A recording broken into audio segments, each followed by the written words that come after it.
Sophie Cunningham's response to all this, in terms of her tweets, like, if you guys didn't see Sophie Cunningham's retweets, Sophie Cunningham obviously responded with the shrug Instagram post, but has responded to the petition by just retweeting a freaking post about her jersey being sold out. That is a response. That is quote tweeting her the petition.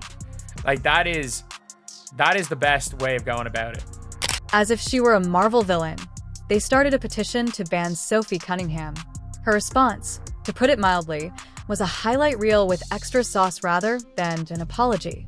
If you were expecting her to cry, you were mistaken. She brought her attitude and a microphone drop so loud that it reverberated throughout the WNBA. This isn't damage control, it's diva-level dominance. You won't believe how Sophie transformed cancel culture into comic gold, so fasten your seatbelt. Lads, I need to talk about this right here. So yesterday's game was obviously funny. Yesterday's game was obviously crazy. But have you guys not seen the petition? The petition, lads. So if you guys didn't see, obviously, there is the Dallas Wings fan page. Take the All-Star game out of Indiana. I'm serious. This is about player safety. Dude, don't worry. Neither JC or Marina's making the All-Star team. Players will be safe. The only player on the Dallas Wings that's going to make the All-Star team is Paige Becker. Because Sophie Cunningham isn't just unconcerned. She's now thriving off the controversy, like it's her pre-game protein shake. She retweeted the petition as if it were fan mail after seeing it and laughing mid-lunge. She leaned in with the kind of energy that says, "You rang. This isn't a redemption arc. This is full-blown retaliation, but with glitter in a crossover," in an attempt to portray her as the antagonist in some overhyped basketball soap opera. All-Star break in Indiana, and I'm like, man, Dejanay Carrington needs to work her way back into the starting lineup for the worst team in the WNBA before she even thinks about being an All-Star this year. But yeah, it is hilarious. It is absolutely hilarious. It was the digital equivalent of the queen of petty land cracking her knuckles and yelling, "Let's dance." And that tweet. Oh, she did more than simply retweet it. She sanctified it like a royal decree. Because you must be new here if you believed that she would become weaker due to public uproar. Sophie Cunningham retaliates with tempo, passion, and a well-placed side eye instead of folding. Now everybody knows who Sophie Cunningham is. Everybody wants a piece of Sophie Cunningham. Her jersey is the #1 selling jersey in the WNBA. Sold out. Now, why is that significant? I'll tell you. Because her jersey surpassed the all-time woman, Caitlin Clark. The most popular woman ever in the WNBA, Caitlin Clark, got her jersey surpassed by Sophie Cunningham. Why?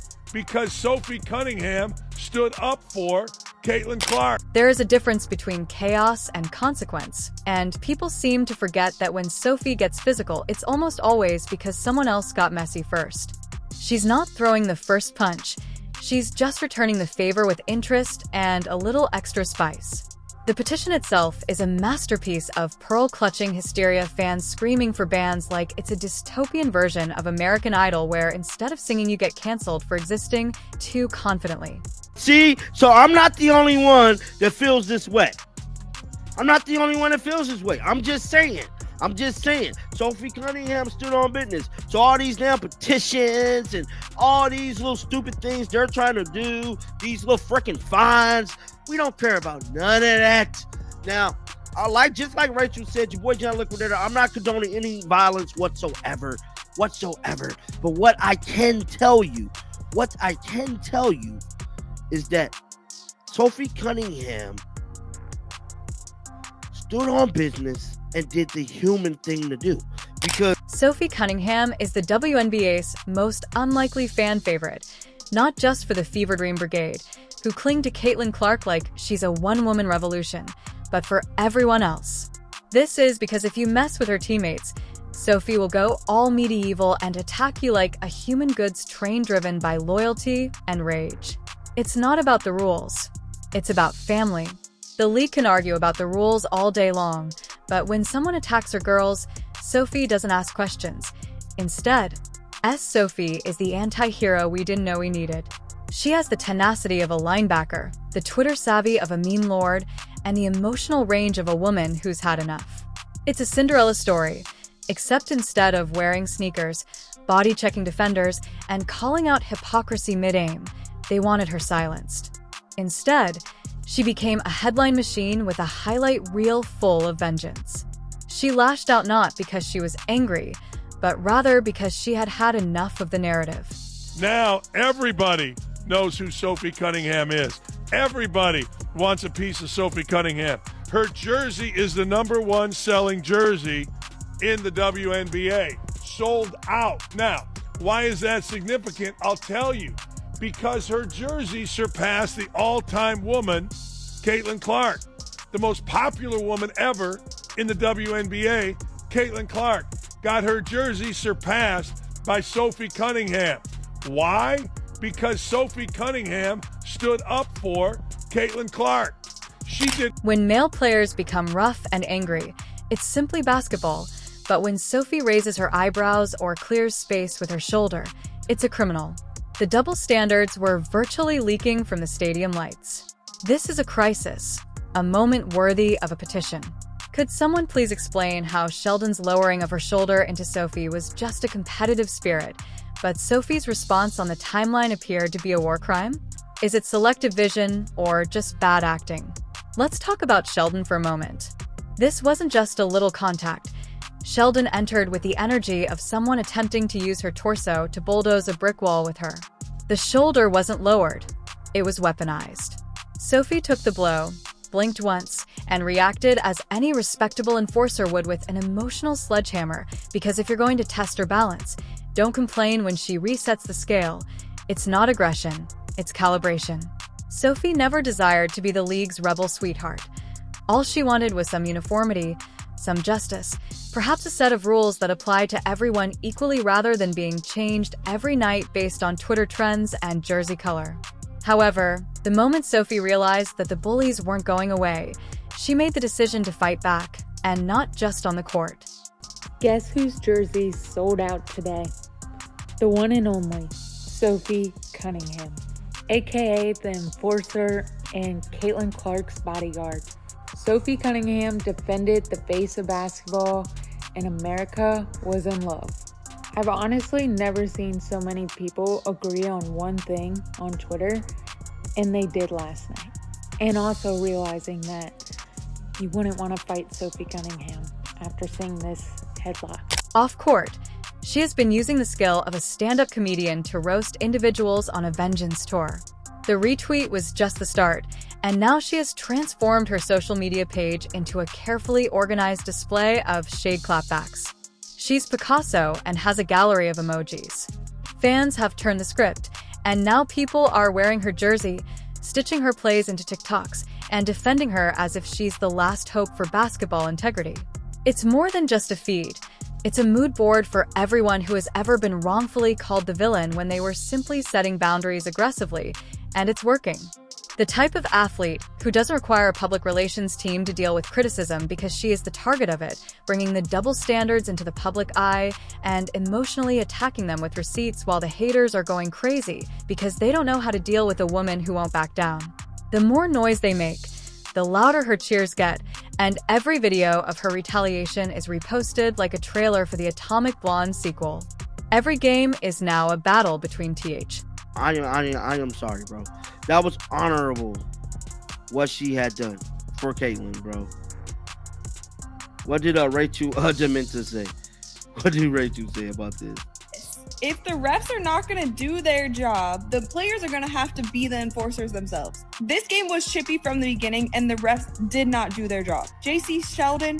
When Caitlin suffered hits, someone spoke up for her, and when Sophie noticed the whispers, the cheap shots, and the subtle fouls that no one wanted to call, she declared, "Not on my watch." Sophie is not out here throwing elbows for pleasure. She is defending her people. And yes, it may have gotten physical, but she sent a message that was very clear. You can push us, but we push back harder. In the midst of all of this chaos, She has become the WNBA's new symbol of unapologetic power, not because she asked for it, but because she earned it on the court with every shoulder check and snarky tweet.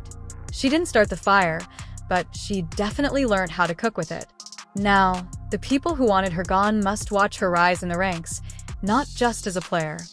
I don't understand how she ain't got 1 million followers or more by now. I've never really had an opinion on NBA or WNBA because I've just never cared to watch it. It's always been boring. Since Caitlin Clark, it has been interesting to watch. And now Sophie Cunningham, she don't play about her teammate. These girls, this combo makes it so worth watching. I heard she's a black belt too. What you gonna do about it? What you gonna do about it? You go, girl. Everybody go follow Sophie. Maybe one day I'll get to come watch y'all. As the smoke from the petition bonfire began to clear, the main event arrived, Sheldon thundering towards Sophie like a linebacker chasing a snack. However, Sophie, who had mastered the ancient art of momentum judo, did not flop. Instead, she strategically absorbed Sheldon's overcooked shoulder. Like a seasoned chaos connoisseur, she saw that runaway train coming and thought, "You know what? Let's make this theatrical." The referees stood there blinking like deer, who just realized the headlights were the rule book they forgot to read, because if common sense had been in play, whistles would have sounded like a marching band on caffeine, but instead they cricket a whole silent film from the officiating crew. Let's not forget about the referees, those glorified traffic cones and stripes who watched Sheldon plow through Sophie and thought, "Seems fine." Boom, down she goes, controlled demolition gracefully, and they were supposed to defuse the situation, but instead they brought folding chairs to the WWE match and failed to notice which team was being jumped. Marbury gently poked Sophie in the eye like someone doing blinded laser surgery, but there were no warnings, no penalties, and not even a timeout for poor behavior. It was all game, folks. All game. Caitlin Clark and the Indiana Fever were getting checked. All game. The Indiana Fever were getting punked. All game. The referees let this physical style of basketball continue and continue and continue and continue and continue and continue. And eventually, Sophie Cunningham had enough. Oh yeah. Sophie Cunningham had enough. Folks, shout out to Sophie Cunningham. We wanted somebody like this that said, "I'm tired of this. I'm trying to step up. It's time to step up. We're not going to get punked anymore. We're not going to get pushed around anymore. We're not going to get treated like a little sister anymore, like a little brother anymore. We are going to start being the ones that say, you know what? We're not going to start the fight, but we damn sure will finish the fight." Sophie Cunningham. When the shove, not the courteous kind, came, it was full power shoulder physics coming from two different directions, like a sloppy physics experiment gone wrong. What occurred was that Natata Mabry remained in the game, allowing Sheldon to carry on with her own demolition tour. Like the solitary adult at a middle school food fight, Sophie was left on her own. After the game, the league made the decision to give the finest possible impression of regretting missing your call. That's correct, the enchanted post-game enhancement was the oopsie. We just realized it was awful after watching the video from 8 different perspectives. Thank you. But where were you when Sophie was double-tagged like a character in a dystopian dodgeball match? Upgrading the fouls after the game is the sport's equivalent of sending prayers and thoughts after a house fire you started, but it doesn't accomplish anything. It's a public relations ploy masquerading as justice, and everyone knows it. Sophie had a crash training on how to not trust officials who treat serious infractions like minor annoyances when she needed protection in the moment. The two-handed shove that followed the eye poke, which should have caused blood and a technical, instead caused yawns. There was still no whistle or foul, just Sophie blinking through her contact lenses and wondering what century the referees were from. What Sophie Cunningham did, she stood on business, bro. Sophie Cunningham stood on business about her dear friend Caitlin Clark, bro. And that was honorable what she did, bro. That was honorable. I'm sorry, bro. I will forever justify this. I am sorry, bro. That was honorable what she had done for Caitlin, bro. And then, to top it all off, Mabra's blindside shove. If you blinked, you missed it, but don't worry, Sophie didn't, and neither did the cameras. It wasn't just dirty, it was a cunning hit that you deliver when you think no one is watching except everyone is. At this point, the only thing that was ejected were the fans' hopes for fair officiating. Let's be clear, Sophie didn't retaliate. She could have, but she didn't swing, shove, or poke anyone back. Instead, she let the chaos play out and remained upright until Sheldon made it impossible for her to do so. That's restraint. That's professionalism, and what she gets for her trouble is a highlight reel of being bodied while the refers sip invisible tea courtside.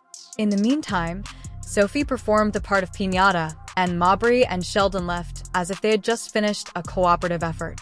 No ejections, no text. The league's ingenious response was to upgrade the fouls post-game as if it somehow corrects the imbalance. But all it took was more minutes on the clock and an increasing list of fouls that the officials couldn't bring themselves to accept. Congratulations! Your trauma has been validated in retrospect. Now everybody knows who Sophie Cunningham is. Everybody wants a piece of Sophie Cunningham. Her jersey is the #1 selling jersey in the WNBA. Sold out. Now, why is that significant? This is a ribbon for participation. It's the ultimate non-solution, like realizing you gave the wrong person a parking ticket and deciding to keep the ticket but frown harder. And it's not like this was an isolated incident. Oh no, this is a pattern, a playbook of inconsistency that's got players like Sophie doing double duty trying to win games while also defending themselves from tactical assaults that come gift-wrapped as competitive spirit. If Sheldon had lowered her shoulder on anyone else, say, a Fever player the game would have Stop the Sky would have darkened, the post-game panel would have hosted an emergency summit, but because it was Sophie, radio silence. At this point, it's not just incompetence, it's selective incompetence, because the inconsistencies are too specific, too frequent, and far too convenient. If Sophie breathes wrong, she's a menace. If someone else launches her into the third row, just part of the game, the double standard, so thick you could ice a cake with it. And yet here's Sophie still standing still. Tweeting, still showing up to every game like the walking embodiment of try me, because for every ridiculous foul she absorbs, for every non-call that lets someone else take a free shot, she gets tougher, smarter, sharper. She's not bitter. She's bulletproof, the kind of athlete who turns officiating failures into character arcs. Play with the Fever because, #1, you're going to play on national television every game. That helps your brand. You come to play with the Fever because you're playing with Caitlin Clark. You become friends with one of the most powerful, popular athletes in America. But then there's always that moment. And for Sophie Cunningham, that moment occurred the other day with a takedown, a grab.